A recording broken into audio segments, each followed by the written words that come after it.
Dans ce livre, il y a donc 1 an de travail, 1 an de vie avec toutes ces personnes rencontrées à l'Élysée. Pour un photographe, quand on vous appelle et qu'on vous dit on aimerait bien que vous fassiez les photos pour un livre sur l'Élysée, c'est quelque chose d'assez incroyable. Mon rôle à moi, ça a été de concevoir ce projet avec Véronique Rampazzo, de trouver une équipe, de la monter, un auteur, un photographe, et ensuite de réaliser le projet et le livre, et de le vendre à un éditeur. Quand on arrive à l'Élysée, c'est un peu mystérieux en fait au départ. Moi, c'est l'effet que ça m'a fait. C'est quand même le plus haut lieu de la République. Donc on est d'abord très honoré. Après, on a une grosse panique parce qu'on se dit c'est un monument énorme, c'est le centre du pouvoir comme ça qui est très impressionnant. Alors on a commencé par faire cette visite de manière à sentir un peu le palais, rencontrer les gens petit à petit. Derrière ça, on a commencé les photos. Ensuite, il y a eu cette partie studio avec la bâche où là, il y a eu tout un élan de... Enfin, je sais pas, les gens étaient heureux de se mettre là devant l'appareil de Philippe et de poser. On rigolait bien d'ailleurs ces jours-là, c'était assez sympa. Derrière, Fabienne a commencé aussi les interviews et à rédiger les textes. Ensuite, on a commencé la maquette aussi avec Véronique pour faire la mise en page, la soumettre aux gens du palais.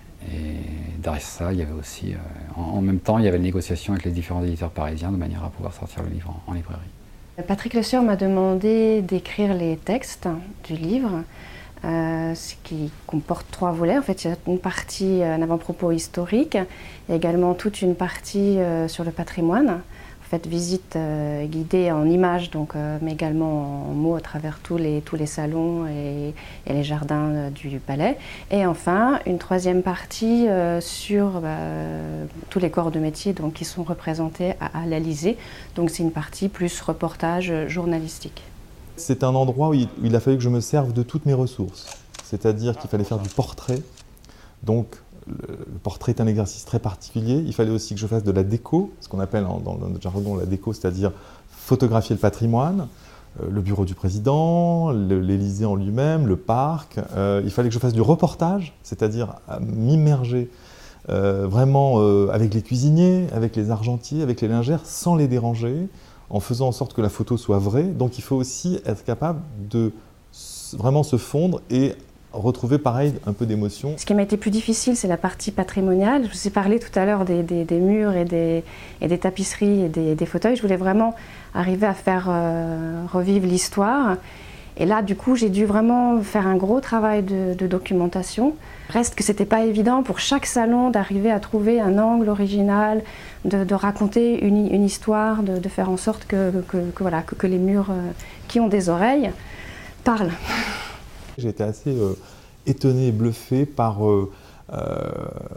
toutes ces personnes qui travaillent à l'Élysée que j'ai rencontrées, que ce soit Bernard Faution, le chef cuisinier, Patrick Brassard, le chef des Argentiers, qui sont là depuis 35 ans, je crois, chacun, qui travaillent vraiment pour la République. Ils sont très fiers et ils donnent le meilleur d'eux-mêmes. Et ça, en photo, on n'a pas le droit de mentir et de manquer à ça. Je suis argentier depuis 1976 ici au Palais de l'Élysée, donc ma fonction consiste à m'occuper des tables, du président bien sûr, donc j'ai la responsabilité de la vaisselle, de la verrerie et de l'argenterie.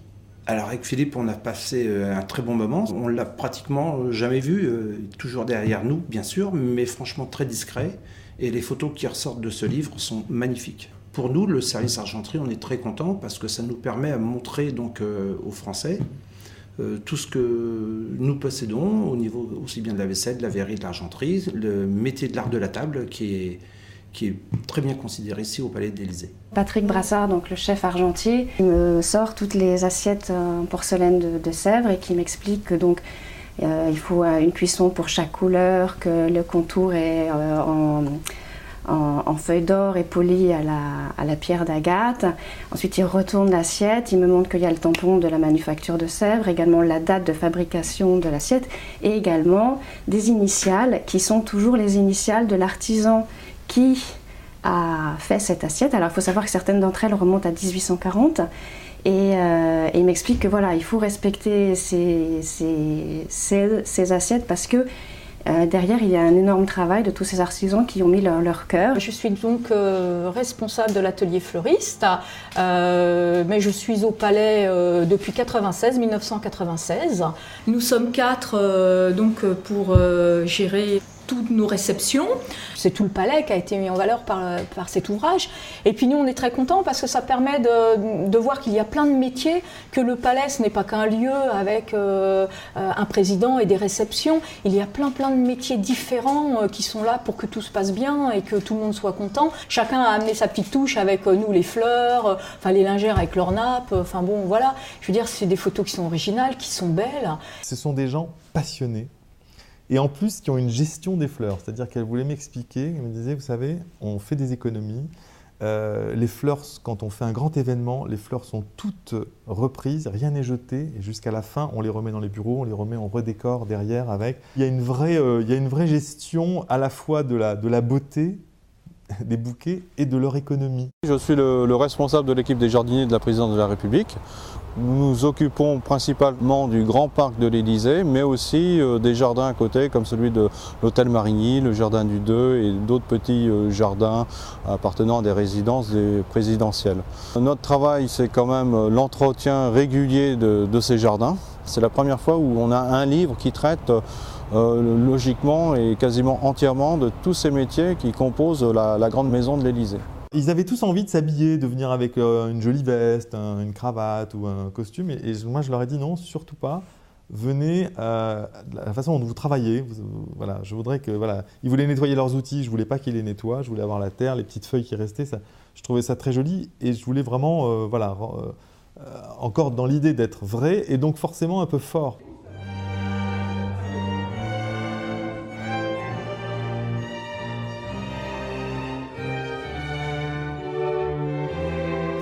Je crois que mon meilleur souvenir, c'est le premier jour en fait. C'est lors de la visite dans cet endroit tellement mystérieux. À découvrir ce lieu, à découvrir le parc, à découvrir tous ces salons.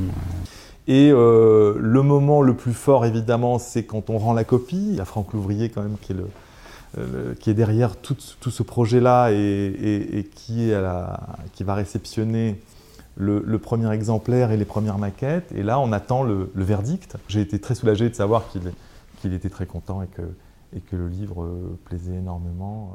Quand le livre est sorti, quand je l'ai eu entre mes mains, j'étais impressionnée quand même. Je trouve que voilà, c'est vraiment un très beau livre. Et puis j'en ai ressenti beaucoup de fierté. Et puis du bonheur à avoir réalisé en équipe ce livre sur ce très beau palais qu'est l'Élysée, mais aussi la très belle équipe qu'il fait vivre jour après jour. J'étais très heureux de voir le travail achevé. Et puis un peu de tristesse aussi, parce que malgré tout, c'était une aventure d'1 an qui s'arrêtait, un petit peu. C'est aussi un peu le blues du travail terminé, quoi. Et puis du livre, une espèce de bébé qui enfin est arrivé. Et voilà, après il n'y a plus qu'à le faire grandir autrement, mais le travail est fini, quoi.